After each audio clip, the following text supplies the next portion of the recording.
going on, guys? Kelly Fingers for Out Fishing.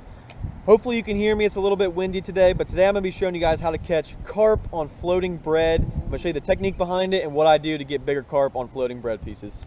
So to catch carp on floating bread pieces, obviously you need some bread that's going to float. This may be the hardest part of catching carp this time of year, just because of the quarantine. Finding these loaves of bread was pretty difficult, but we got them. We got the Kloosterman, baby. We're going to see if we can get a carp to come up on this, boys. Next thing you're going to need is a size 2 laser sharp hook, a spinning rod, and a spinning reel that can cast as far as possible. You want to bring out your rod that can cast the absolute furthest. Maybe put some brand new line on one of your nice spinning reels, and that's what you want to take out here. You're going to need that casting distance. Also, something optional that you can use is braided fishing line. Braided fishing line floats, so to keep a floating piece of bread on top of the water, it does a very nice job of keeping it there. So that is something optional you can throw. You can also throw a monofilament as well. You're just not going to get as much float time out of your bread. All right, so the next thing that you guys want to keep in mind when you're carp fishing is that carp are very sensitive. They can definitely see you, and when they see movement on the bank, they get very spooky. So I like to stay as low to the ground as possible. I either sit on my knees at all times, or I'm actually sitting down on the bank when fishing for these fish. Now we're going to talk about chumming, because to get carp to come up on the top of the water to eat your bread, there has to be chum. There has to be something for them to come up and already eat on their own. So what we're going to do is we're going to throw out some bread. I like to start with 3 pieces at a time, and you basically just claw at the bread to get it nice and clumped up in your hand. You don't want it to get too clumped up because you want it to float. You want these fish to be feeding on the surface while fishing for them. So I'll claw it out like that, and then I'll just throw it as far as I can into the deepest side of the pond. I like to start deep and work shallow. Typically the carp are going to be in the deeper water, and if you can get them to come up on top of the water, they are going to be super active. Guys, so right now I have 3 pieces of bread chummed out in the water. Now we're going to talk about hooking your bread to your hook. Now the reason you want to use a bigger hook is because you're going to use a little bit bigger piece of bread than you're usually going to use if you're bottom fishing. I like to take the corner of the bread first, take it out. I run my hook through the bread and then kind of mold it right around where you put it through the bread. So the edges of the bread are still going to be pretty porous, and the middle part is going to be a little bit more dense. I already have a carp coming up out here, so I'm going to try and fish for him and see what happens.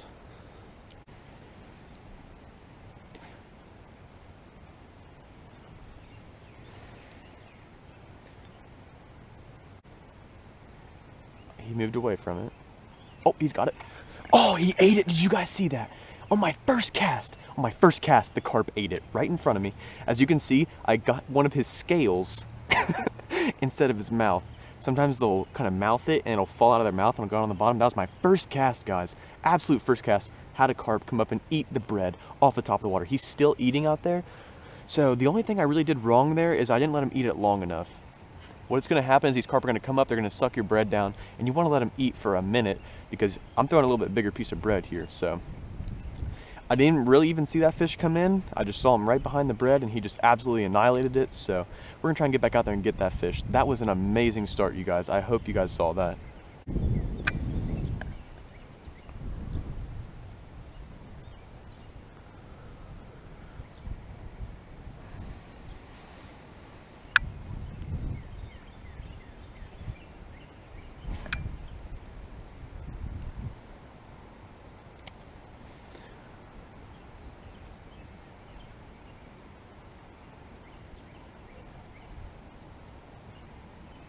Look at him feed, bro. He's feeding so good.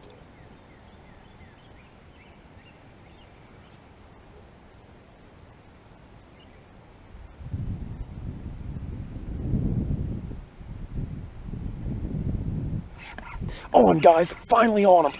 Finally. Saw him eat it. I don't know if you guys could see that or not. He's going to try and get me all in these weeds. Nice one. I think it's just a big common, guys. It's going to be our only fish we can catch here, though. Yeah, it's just a big common. It's our only fish we can catch here, though, because as you can see, the hole is just super small. Got him to come up on some bread, though. Finally, he ate it. Just a little common. Nothing too crazy, but as you guys can see, the topwater bread tactic does work. I'm going to try and land him now. I got 10-pound braid on, so not too worried about just pulling him up this bank like this. There he is, boys. Let's go. That's our fish of the day right there. I'm gonna go smallmouth fishing after this. Gonna get a better angle on this guy for you guys and get back to you. All right, guys, here's the fish. Not the species I was after, actually. I was actually after a mere carp. There are 2 or 3 mere carp that actually live in this hole that I'm fishing, but overall, not a bad carp. Maybe 3-4 pound carp, not too bad. He's pretty long. He's probably like 23 inches. but it's gonna be the only fish of the day just because I wanted to make a little instructional video for you guys, and I want to go hit the river for some smallmouth. So this is gonna be our fish of the day. Like I said, probably about a 4-pounder roughly. He's a pretty long fish. Got him on the topwater bread. I'm gonna go over a couple of do's and don'ts with topwater bread fishing to close out this video, but I hope you guys have enjoyed so far. That is our fish of the day. Not too bad, not too shabby. Get back to you guys.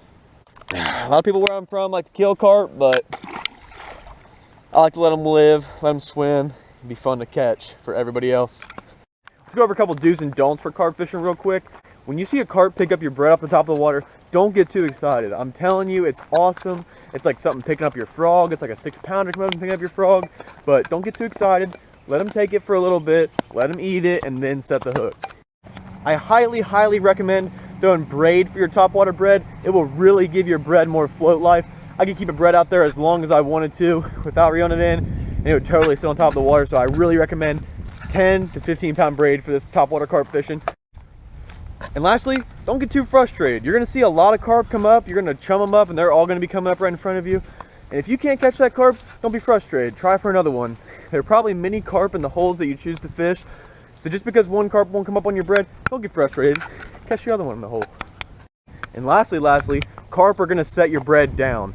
Don't get disappointed. They will pick up your bread and they will set it down. Happened to me probably 6 or 7 times today. Eventually you're gonna get one. And eventually it's gonna be a nice carp. And eventually you can show that to all your friends. Hope you guys enjoyed the video. Like, comment, subscribe. Really appreciate it. I'm gonna go smallmouth fishing now. Don't know how much of that I'm gonna include in the video, but yeah, hope you guys enjoyed.